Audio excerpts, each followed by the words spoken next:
Welcome to PartywolfPodcast. Didn't know what I wanted the first episode to be, so I just shot 2 videos, put them together, overcoming obstacles and self-discovery. We'll see where it goes. Enjoy. So starting off today is a conversation with my brother that I had about 2 hours ago, Snapchat, kind of back and forth. We were talking about various things, upbringing, finances, culture, some of the stuff. And one of the things that we brought up were some of the struggles and the hardships. And I specifically, myself, brought up how earlier this year, I moved out into my own apartment, and all the money from, that I had saved up from that was taken care of. But right after, my car broke down, so I started spending money on that. About a month later, broke down again. And after that second time it broke down, my credit cards were about maxed out. My savings was depleted. My checking account was struggling. And it was just a really hard time. And my plan was to go to Minnesota for my birthday, which just passed yesterday. But my plan was to go to Minnesota for vacation, visit some family, spend some time with my grandma, who I haven't seen in a while. And long story short, after, moving, car issues and, inflation, things, food costing more, gas costing more, I just couldn't afford it. And so I decided to stay home, not to push it, not to, try to, open another credit card or do something crazy, to do that, which I really wanted to be there. But it wasn't going to happen. So I'm on vacation and I'm, wondering what can I do, right? I don't want to just sit around and play video games or watch TV. There is some of that, believe. There was plenty of that. But a lot of this time I've just been reflecting. I've been reading. I've been studying, philosophy, specifically Stoicism, Stoic philosophy. Seneca, Marcus Aurelius has been a big part of what I've been kind of looking at life lately. And one of the things I thought about was how all this, kind of led up to, what I've been doing. And what have I been doing? This. Right? Like, this is something I wouldn't be doing right now if it weren't for all those things that I just listed. And yeah, they sucked. And of course, I want to be with my family. I haven't seen them in years. It's been about, I think 2 years, 3 years since I seen my mom, and maybe longer since I seen my grandma. But, of course I'd want to do those things, and my brother as well, who I was talking to today. But of course I want to do those things and I want to see those people, but it just wasn't happening. And so, I just thought, what are some things I can do and some things I've wanted to do, right? I've wanted to finish my book, or at least, get rolling on it. I've wanted to, do stand-up, write some stand-up jokes, something. To start a podcast. I don't know. This is all this stuff that's been floating in my head that I'm like, I got to get something out. I got to do something, right? But I never have time. I never have the energy. There's always something going on. There's always this and that. And it just got to the point where I said, I've got nothing else to do to fill my day. I'm not going to play video games all day. And I really want to do this. I really want to talk to people. And not just, me to you, but like, I want to have people on. I want to have friends on, people that have genuine conversations that can be expressive about how they see the world. Because so many times we go through life just, hey, how you doing? I'm fine. And that's all, and I'm not saying stop, everybody, let me list all the things that are wrong, but like, how often do we actually talk to each other and talk about like what we feel and not just what we want to say or how we want to feel? Some of it's optimism. Some of it's, I want to feel better, so I'm going to say I am. Some of it's just lying to ourselves, to each other. And so, it's rare that you get people that can have those conversations. And I think those are the conversations that people want to hear, are those genuine conversations of, this is how I feel about something, regardless of if you're going to judge me, regardless of if you're going to cancel me, whatever, maybe before I get started, I'll get canceled. Let's do it. But yeah, just how do we process, how do we think unbound by, fear and judgments and everything like that. So that's something that I wanted to do. And here we are doing it. I don't know if I would have done this if it wasn't for all the other stuff. And one of the things that immediately popped in my head, I was telling my brother this story that I'm just telling you guys about, the situation, finances and vacation and stuff. And the obstacle is the way. popped up in my head. And I'm like, I heard that somewhere. I know I've heard that. So I looked it up. I'm like, I think it's like a Stoic phrase or something, but one of the philosophers, whatever, the obstacle is the way. So I look it up, and it's a book. And it's a book by Ryan Holiday, who I just got this book a couple days ago because he recommended one other book that I read, that I started reading, that I loved. And so when I saw he had a book that he had wrote, just like a daily thing every day, it's got like a paragraph of, some Stoic principle, philosophy, a quote or something like that. So I got that. And then I said, The Obstacle is the Way. And I looked it up, and sure enough, that's the title of one of his books as well. So Ryan Holiday, that's going to be my next one. That's going to be my next read. And so basically, I just kind of really thought about that phrase. And, like I said, I haven't read the book, but I've heard him talk about it like on YouTube and stuff. So I kind of understand what he means, right? Like, all this stuff that's happened to me has been the obstacle. And what I wanted to do was this. This is one of the things I wanted to do. Another thing was work on my book and some other stuff that I've started working on, only because of the obstacle forcing me. Because the obstacle forcing me into doing it. I mean, I could have done other stuff, sure, but at a certain point, when do you say enough's enough and just do the thing? That was one of the things that Marcus Aurelius said. He said, if there's a thing you have to do, then just do it. And if you can't do it, then find someone to help you do it, or like give you guidance on how to do it. But if you know how to do it, just do it. I have a phone. I have a microphone. I bought this microphone stand for $25, something like that. And this little foam thing right here. I already had the camera stand, because who doesn't have a camera stand, right? With the phone attachment that I actually broke, but it's still working, and we're still doing it. Here we are. The obstacle is the way. Living proof. I'll read the book. And you know what? I'll read the book. It'll be a journey. You guys get it. Get the book. Get this book. This book, I didn't even say what this book is called. The Stoic Shit. I can't fucking read. I can't read, and it's because of the light in my eyes, okay? I can't see, but I can read, okay? The Daily Stoic, 365 meditations on wisdom, perseverance, and the art of living. I swear I can read. It's the light. Ryan Holiday. Good stuff. Actually, the first page that I read was on my birthday, which was cool. So that kind of makes me feel really good about having it, because I feel like I'm supposed to have it. You feel good. You feel connected with something like that. Self-discovery, and what I think about self-discovery, and what I want to discuss with you all, friends, coworkers, whatever. I think my plan will be to have people on here to talk about stuff that kind of I've talked about, or whatever they want to talk about, but get other people's viewpoint, so we can build our world, right? Get our map together, get our legend, our compass, all that stuff, and build our world out from there. Okay, but self-discovery, in the sense, I am a 32-year-old man, right? And I know who I am, okay? I can't tell you when I knew. And I feel as though we get to a point in our society where we tell young men and women, hey, you're about to graduate high school, you're going to college, pick a career, figure out where your life's going to go, and then they graduate, and they're expected to define themselves within society. And if they don't do that immediately, then they feel like they're unsuccessful. And there's a lot of issues, I think, with telling young people to essentially define who they are while their brains are still developing. We go on and on about if people, when they should be able to drink, when they should be able to vote, when they should be able to, join the military service, the age of consent, all this other stuff. But what about the age of, identity, philosophy?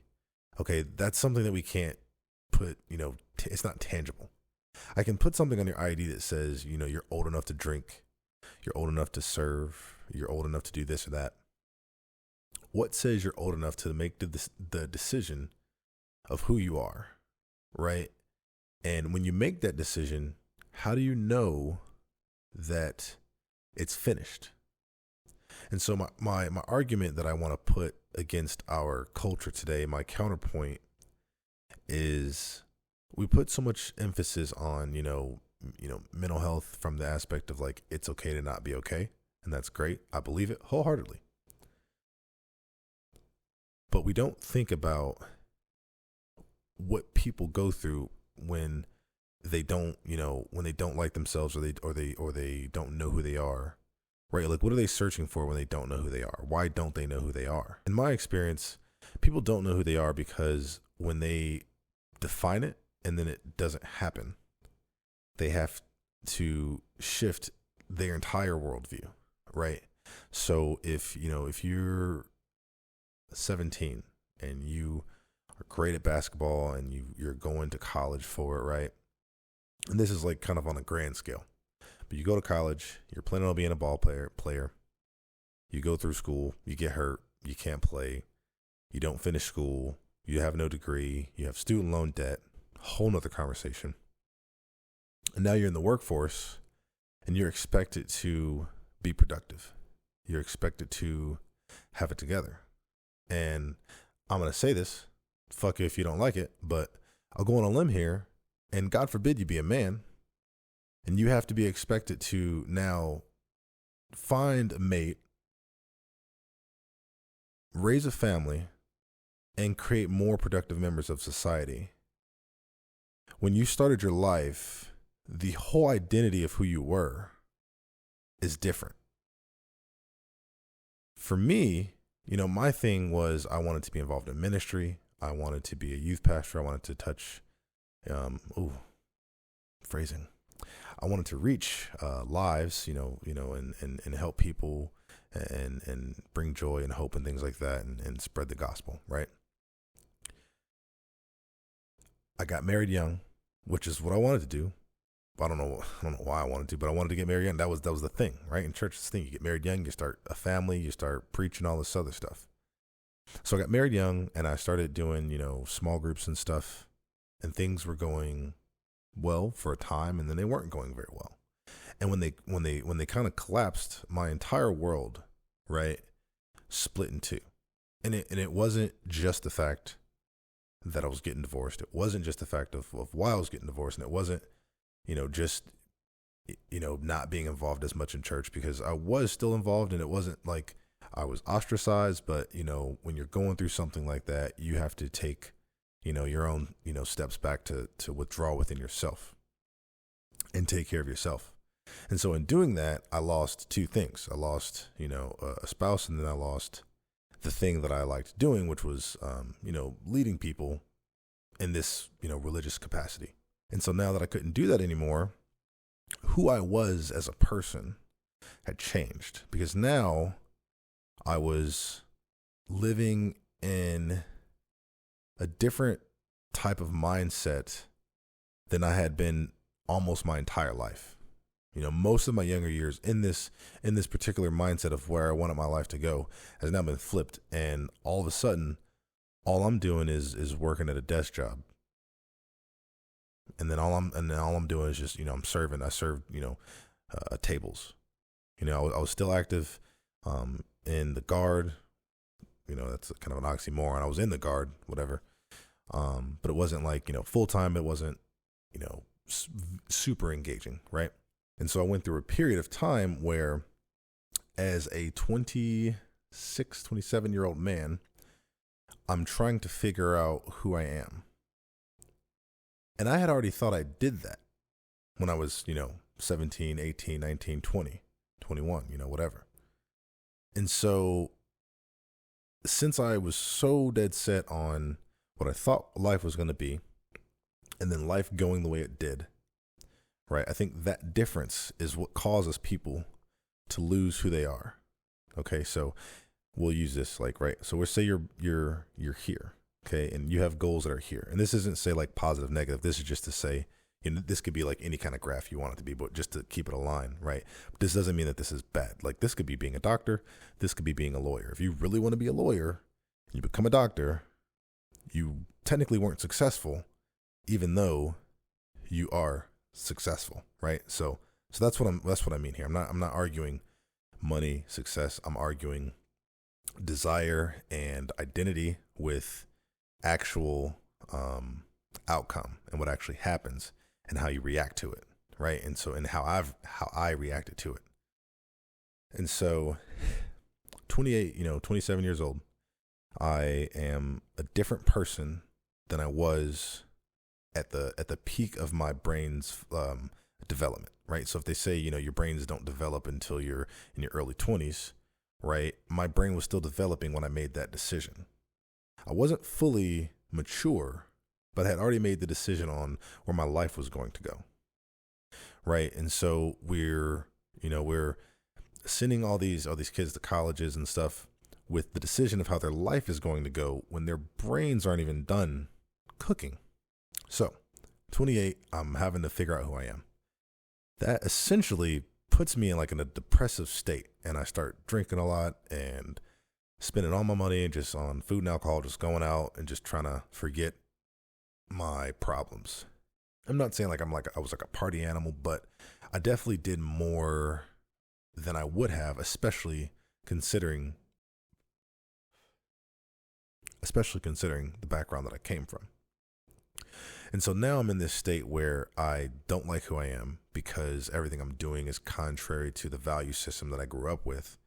And then on top of that, it's just destructive behavior in general. Like, even if you're raised to smoke and drink or, have sex, party, whatever, there's still a limit to how much of that is is healthy or is acceptable, physically, mentally, emotionally, spiritually, whatever, and so I think, I was definitely over that threshold of what was acceptable for just, anybody in that position, but also within how I was raised and what I believed at the time. And so that made everything worse, right? Because now I'm living not as who I am, but I'm living as someone that I don't like, that I fucking hate. And that just makes it worse, because then it's more drinking and it's more, meaningless relationships, or not even relationships, just meaningless sexual contacts.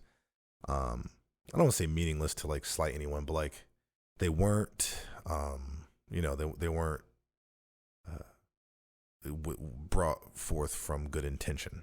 So essentially, I think that if we focus more on that early development, not early development, but late development, right? Going into adulthood, if we pay more attention to specifically how people see the world, right? If I have kids, I don't know. If I have kids, I mean, one thing I want is I would never tell them you can never come back home after you leave, right? Because you're still trying to figure everything out. Years ago when you graduated school, you went to some sort of trade, or you could go to an apprenticeship, right? You could be under a carpenter and you could try carpentry. And if you didn't like it, you didn't pay to be there. You're essentially working for him, maybe getting paid, maybe not, but it's not like you're paying thousands of dollars. You're going there and either getting paid a little or not getting paid, but learning how to do something that you may or may not like. But you didn't sit for hours in a classroom listening to a guy talking to 200 other people who, could give a shit about what you guys are doing. So I don't know. And aside from education, right? Just culture and parenting, and even just in friend groups, the peer pressures we have around that time. That's, a whole nother topic. But essentially what I want to say, or what I want to ask, the question for you guys, and if anyone wants to answer or whatever, is how do you think, when people say I don't know who I am or whatever, how do you think that gets to that point of someone saying, I don't know who I am? Because for me, I didn't know who I was until I was about 30. And I'd say damn near 31. And I just turned 32. This last year has been coming to grips, and being okay with who I am, and then working on improving that, right? But I've known only for a short time, who I really am. And I think if we're all more honest, we'll be more honest with ourselves and say we don't really know who we are because we're still trying to figure it out. And I think if we admit we're trying to figure it out, we'll figure it out a lot quicker. Because everyone wants to say Like I said, it's okay to not be okay. And I do believe that. I'm not saying that, I'm not trying to take that away. But at a certain point, why am I not okay? And for me, a lot of it came just from not liking myself for who I was, partially because I didn't know who I was or who I wanted to be. Once I figured that out, everything else started to come into play. Party Wolf Podcast.